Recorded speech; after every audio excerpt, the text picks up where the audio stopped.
We've got a great sports story for you, and it involves a record that could be tied very soon here in Oregon. No doubt. This is about longevity, and when you talk about legends in the high school ranks in Oregon, this guy's going to be at the top of the list, and it's going to happen very soon. The high school football season, it does officially start tomorrow, weather permitting, and that means that we are on milestone watch. Jesuit head coach Ken Potter just one win away from tying the state's all-time wins record. That was set by Dayton's late head coach Dewey Sullivan. Sullivan setting that mark back in 2006 with win number 352.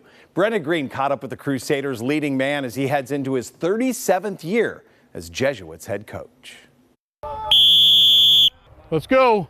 If I would have sat you down in 1987 and told you you're going to be one win away from tying the all-time state wins record in 2024, what would have you said? I would have laughed at you and said, wow, that's cool, but I don't think that's going to happen. 2-minute drill. But it most certainly is going to for Ken Potter this season, who's coached literal generations of families at the Catholic school just outside of Beaverton. When you think of the hundreds of kids, the tens of assistants, everyone that made this possible over the last 37 years, what do you think?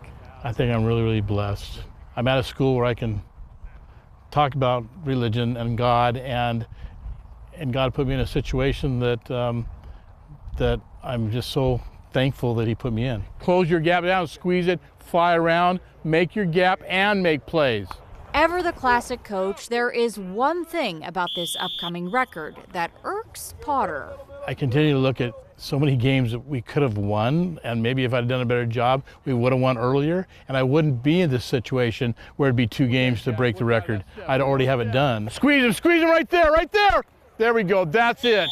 Regardless of the losses, Ken's passion for his gig is obvious when around him. Take challenges today in practice. That passion has less to do with what happens on the field during those wins and losses than you would think, though. Watch the ball and get off on the ball.